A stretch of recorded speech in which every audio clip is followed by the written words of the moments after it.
I mean, Pence, seriously. Yeah. We have this great thing going with Joe. Yeah, and you just ruin it. And come on, man. Yeah. Well, what are we gonna do? And then he confessed to it. Yeah. I mean, he could have just destroyed it. We never would have known. And we have to be fair and balanced and show both sides. I know, now we have to show both sides.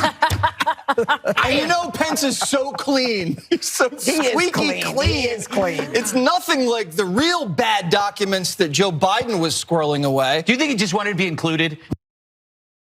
There's the five just having a little bit of fun and joking about how this Pence document scandal is inconvenient for them, and joking that he should have just shredded the documents, and joking that it's not as bad as Biden's thing. And when I say joking, I mean that like they had that tone of voice, but other than that, they were 100% serious. I was saying in our production meeting this morning, it's one of the reasons I don't really like talking about Jesse Waters, because like he doesn't even do the thing that the rest of them do where he pretends to believe the stuff he's saying. It's obvious and honest coming off of what he's saying. Yeah, he just wishes Mike Pence had shredded the documents. He doesn't care that Mike Pence did this. He does find it to be inconvenient in their partisan, ridiculous attempt to take down Joe Biden while pretending Trump didn't do anything wrong. And when he said there like, oh, Joe Biden stuff is worse, it is clear that he doesn't actually believe that. Now, they're gonna go forward because again, it's a joke, except that they mean it 100%. They're gonna continue to attack Joe Biden on it. But this is how they communicate about this. They're perfectly comfortable telling their audience, all of this is fake. We don't mean anything we say. We just wanna take down our enemies or the people we tell you are your enemies. That's it, and that's how we interpret literally everything. And the reason they can say that is because their audience wants that same thing. Like their audience is not a right-wing version of you watching this. They don't hold the same values. They don't care if what they're saying is true or right, if they are actually holding a position of moral superiority. They just like to feel like that's the position that they're holding. That's it. It's all about power. That's all it is. And so Jesse Waters can go on to say something like this, and he doesn't care that this, what I'm about to read you, makes no sense whatsoever. Biden looks suspicious. That's the difference here. Pence found documents. Box was still shut, put them in a safe, handed them right over. Trump had documents. He's allowed to. He's president. The librarians knew he had them and he admitted he had them, but Biden's been caught with documents all over. He doesn't need to pretend to believe any of that stuff. That's why he's doing such a bad job of making the case. Pence found documents, but don't worry, the box was shut. Oh, okay, well that does make a big difference. He handed them right over, exactly like Joe Biden did. Joe Biden and Pence apparently did the exact same thing.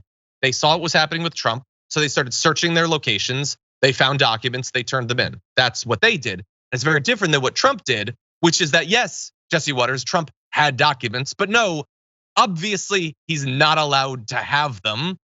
He's president. He wasn't president when he stole them. You know that. I think that you should be able to understand that. The librarians knew he had them and he admitted he had them. They tried for 18 months to get them back and he refused to hand them over. You know that.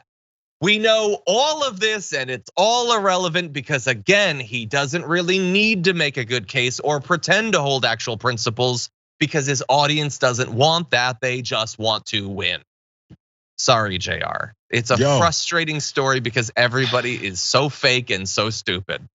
There's folks like this, and you illustrated it perfectly. There's folks like this whose success, whose reality can be based in absolutely not doing the homework, the work, or giving the real answer. It's like there's two different classes. I mean, these are supporters and you get promoted because you're on this particular network and the folks that watch it expect bias, even though you say over and over again with a wink, unbiased. So you do it over and over again. This is a similar, imagine if you're in class and then half the class gets to do the math test and get 0 answers right and say, but I'm right. And the other side of the class has to actually study, get the right answers and come up with it so that the people who are judging them, which be their constituents or supporters go, yeah, you know what, that's right. That's why I support you because you do things based in reality. For some reason, which I think we can get into and how they've poisoned many people's minds, the way they go about this is to make sure that they've cultivated this audience that doesn't care if the answer is right. They don't care if they've done the research, they've done the homework. As long as they say something that gets them excited about hating someone else. It's totally different. yo, you're wrong. The reality is you're wrong. But they can exist in this alternate form of reality because the people who listen to them want that. When Geraldo says something that makes sense on Fox News, the commenters are like, why is Geraldo on Fox News? He's not supposed to talk like this. They expect the bias. And it's an easy job. It's an easy gig to just lie all day and not say anything that makes any sense. I'm glad that you mentioned the teacher thing, because it makes me think of like two classes with two teachers, and they're both teaching math. And one is like, here's how you do division, and you do the thing with the carry the thing, and the kids are like, oh God. And then the other one is like, here's how you do division. 10 divided by 5 is Spider-Man. And the kids are like, yeah, Spider-Man. Watch a movie. Exactly. And you might think, well, that's crazy. You couldn't do that. Well, that's because, again, you're on the left of the spectrum. So you're imagining, well, that's crazy because then the kids won't learn math. And obviously the point of being in a classroom is to learn things.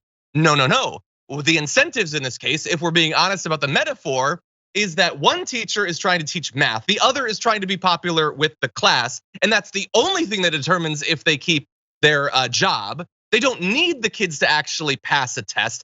And of course, the equivalent in a news thing is, what if one news network wanted you to understand what was going on so that you could interact in a productive way with politics, and the other just wanted to make you feel warm and cute and soft? What about that? How would that work out?